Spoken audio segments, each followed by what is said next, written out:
Silencioso, indiferente, assim como ele deveria ser, assim como ele foi treinado para ser. Omni-Man paira acima da Terra, olhos fixos no pequeno planeta azul, e o peso de séculos de doutrinação repousa sobre seus ombros. Viltron não cria guerreiros para hesitar. Viltron não cria paz. E, no entanto, ele hesitou.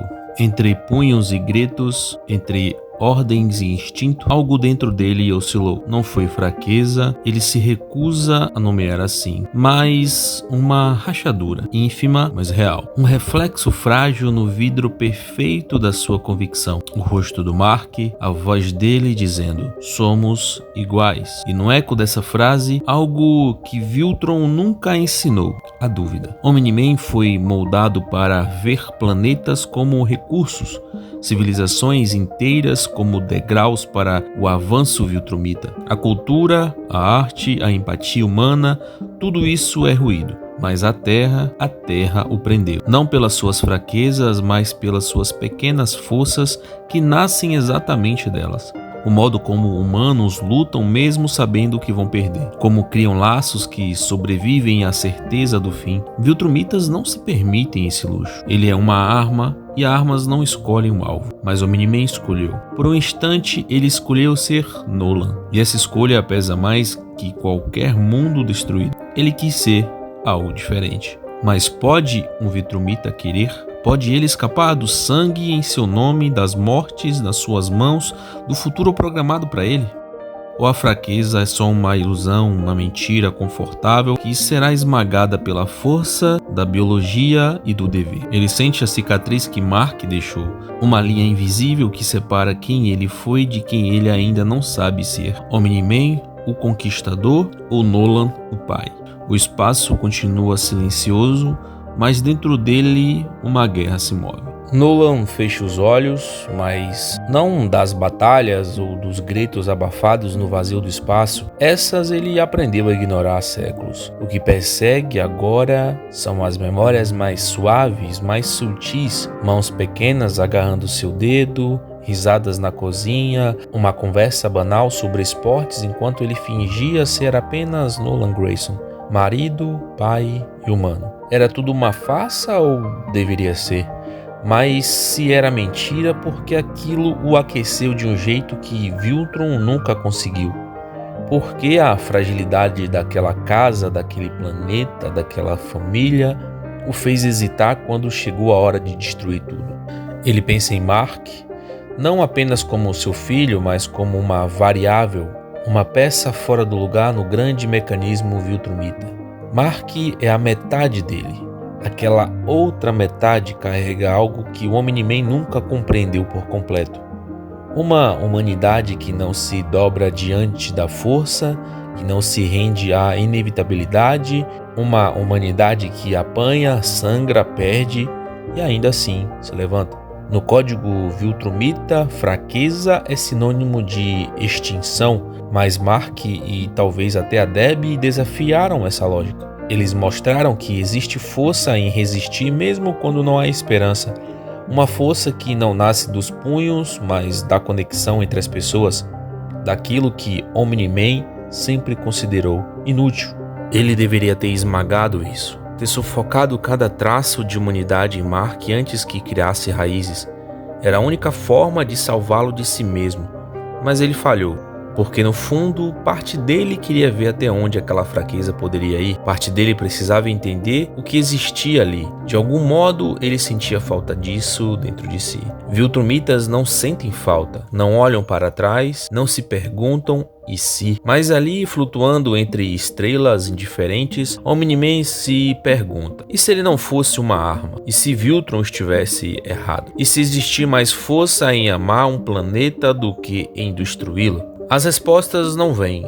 Talvez nunca venham porque o Omni-Man está preso entre dois mundos. Um em que ele criou e o outro que o transformou. Ele não pertence mais a nenhum deles. E talvez seja nesse vazio entre vilão e pai que ele finalmente descubra quem é. E essa resposta pode ser mais aterradora do que qualquer guerra que ele já travou. O vazio do espaço é uma prisão sem grades. Omni-Man desliza entre sistemas solares sem destino e sem propósito. Viltron não o chamou de volta e a Terra ficou para trás, mas o eco dela viaja com ele.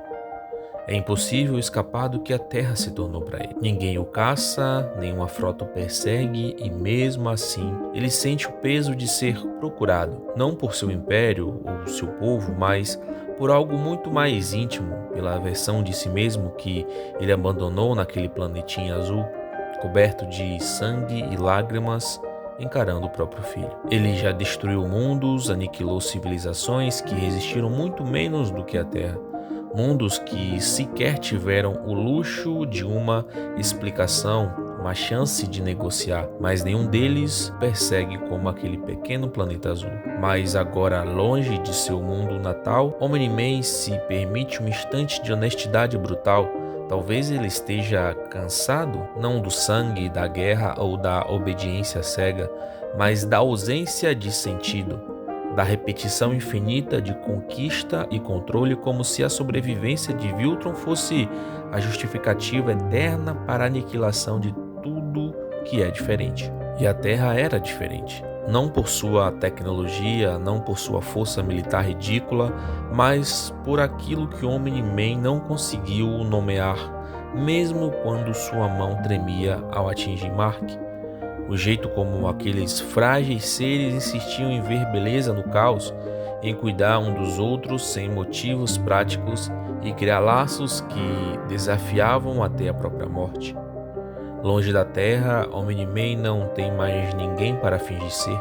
Ele não é o Nolan Grayson, não é apenas uma ferramenta viltrumita, e nesse espaço entre identidades surge um medo novo, o medo de ser ninguém. E se tudo o que ele fez foi por medo? Medo de olhar no espelho e não enxergar nada além de um produto? Uma engrenagem em um império faminto? E se o verdadeiro terror não for o julgamento de Viltron ou a vingança de Mark, mas o silêncio absoluto de perceber que, sem ordens ou máscaras, ele não sabe quem é? Essa é a verdadeira fuga. Não da Terra, não de Viltron, mas dele mesmo. E enquanto as estrelas deslizam ao seu redor, diferentes do seu conflito, Omni-Man flutua sozinho, assombrado pela única coisa que os Viltrumitas jamais deveriam sentir, que é dúvida. É no silêncio entre os universos que o Omni-Man começa a entender algo que nunca lhe foi ensinado em Viltron.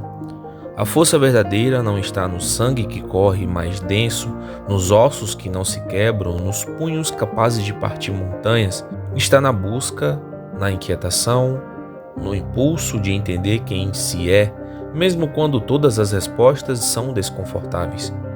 Olhando para os humanos frágeis e finitos, ele enxergou isso pela primeira vez. A força de existir sem garantia de vitória, de continuar mesmo sem um destino certo, guiado apenas por pequenas fagulhas de sentido encontradas ao longo do caminho. E em uma conversa, em uma perda, em um abraço, a humanidade se define não apenas pela força física, mas pela coragem de perguntar e viver cada dia como uma tentativa de responder. Superpoderoso ou não, todo ser sente essa mesma inquietação em algum momento da sua vida. Esse vazio que nem a conquista nem a força absoluta podem preencher. Omni-Man sempre acreditou que seu propósito era servir Viltron, expandir o império, honrar seu sangue, mas agora longe de tudo ele percebe que propósitos herdados não sustentam uma alma, porque um propósito real não é imposto, ele é descoberto. E essa descoberta é a luta mais brutal de todas. Não importa o planeta, não importa a espécie, não importa a força.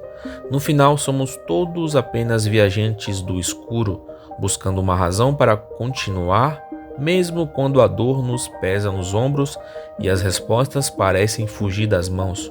Omni-Man, o ser mais forte daquele pequeno planeta azul, agora compartilha da mesma busca daqueles que o desprezou. Ele precisa se encontrar.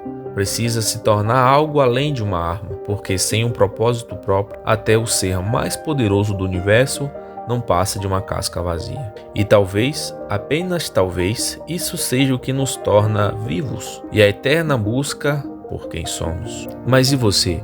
Acredita que a conquista e o poder nos torna pessoas solitárias? Deixe nos comentários o que você acha a respeito do personagem Nolan Grace, mas lembre-se que em todo o vídeo aqui, tanto na descrição como no comentário fixado, sempre haverá um link onde você poderá comprar 5 camisetas anti-suor pelo preço de uma. Comprando pelo link você nos ajuda porque ainda não possuímos a monetização do YouTube, e essa é uma maneira de ajudar o canal. Bom, por hoje é só. Um grande abraço e até a próxima.